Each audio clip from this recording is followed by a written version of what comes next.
लोग रोटी तोड़ के क्यों देते हो हमारे लिए ग्राहक? क्या हमारे हाथ नहीं, हम तोड़ नहीं सकते? सीधी साबुत रखा करो। अरे तोड़ लो हाथ, नहीं रख के देख लेना।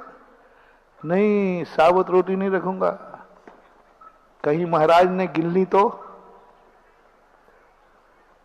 तोड़कर खिलाता है, गिनना नहीं। तुम तो खाए जाओ। भक्त और मां जब खिलाती है तो गिन के नहीं खिलाती है। खाने वाला भी नहीं गिनता है और खिलाने वाला भी नहीं गिनता है। उसको बोलते हैं भक्त और गुरु, मां और बेटा, अपना व्यक्ति, परिवार। भाव नहीं आता। मां कभी गिन के रोटी नहीं बनाती है, खिलाते समय नहीं गिनती, तोड़ के रखती है, खा जा। देखती भी नहीं है। सच्ची मां जब अपने बेटे को दूध पिलाती है तो स्वयं मुंह से नहीं देखती, उसका मुख आंचल से ढक देती है। पी ले जितना पीना है, कोई गिनने वाला नहीं, कोई तोलने वाला नहीं। वो है। अब इसको यहां आ जाओ धर्म क्षेत्र पे।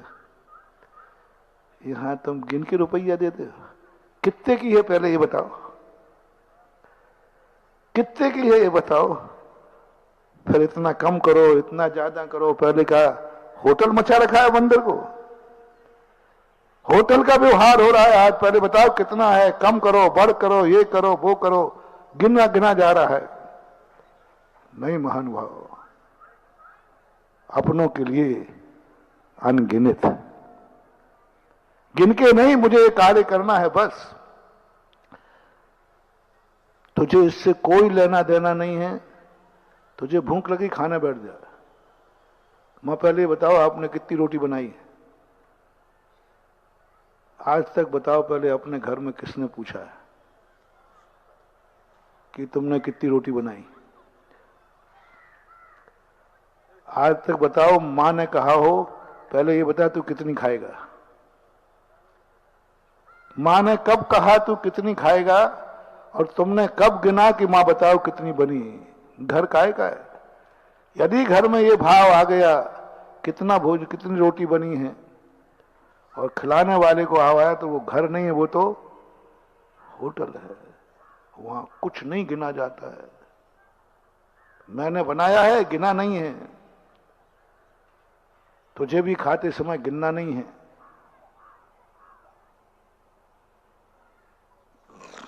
ऐसा ही होना चाहिए दान। वो दान में अतिशय होता है। तुम गिन गिन के देते हो। मूर्तियों में पहले अतिशय होता था, बहुत अतिशय होता था। इतना अतिशय होता था क्योंकि ये मूर्तियां बिना गिने निछावर से आती थी। मैंने जयपुर में शिल्पी थे एक पुराने, उन्होंने कहा महाराज जी हम लोग मूर्तियां बना लेते थे और बस झोली करते थे, जो निछावर डाल दो। तो हम लोगों को निछावर इतनी मिलती थी, 1 रुपये की मूर्ति की मजदूरी है, और सेठ जी खुश होकर के मूर्ति पसंद करते थे। मूर्ति की आंख नहीं खोलते थे वो, यानी मणि बनती थी। पर वो मूर्ति की आंख जब खोलते थे जब कोई सेठ उनको निछावर देता था, तो आंख खुलाई मांगते थे, मूर्ति की कीमत नहीं। क्या मांगते थे? आंख खुलाई निछावर। ये पैटर्न ना, मूर्ति की कीमत कभी बोले हमारे यहां नियम था, मूर्ति की कोई कीमत नहीं लेंगे, बस आंख खुलाई की निछावर लेते थे। तो बस सेठ जी आंख खुलाई की निछावर देते थे, हम बैठ जाते थे छेनी हथौड़ी लेकर, सेठ जी आंख खुलाई की निछावर दो। और सेठ जी को मूर्ति बना, इतना खुश होते थे। 1 रुपया की मूर्ति की मजदूरी और सोने की मोहरें हमारी झोली में डाल देते थे। हम क्यों मांगेंगे? क्यों मांगेंगे? मांगने से घाटा है। सोने की मोहरें तक दे जाते थे। 100 रुपये, 1 रुपये की चीज 100 रुपया देते थे। सेठ जी खुश, पर हम उसकी खुशी होकर के वो निछावर पा करके आंख खोलते थे। ऐसा लगा इसलिए पुरानी मूर्तियों में अतिशय होता है। आंख खुलाई, निछावर राशि, कुछ नहीं। और आज क्या हो रहा है? मनी फिर हुआ कैसे? बोले बस 1-2 बार ऐसा हो गया कि लागत आई 1 रुपया और निछावर मिली 98।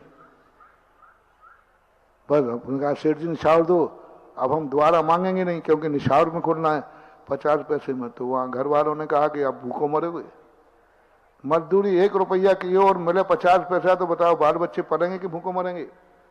तो फिर हम शिल्पियों ने कहा अब जैनी बनिया हो गए हैं, जब तक जैनी ने निछावर दी है तब तक हमने मांगा नहीं है, लेकिन जैनी अब बनियागिरी पर उतर आए हैं। तो उन्होंने कहा भाई सेठ जी अब तो मूल्य है, 1 रुपया की लागत है,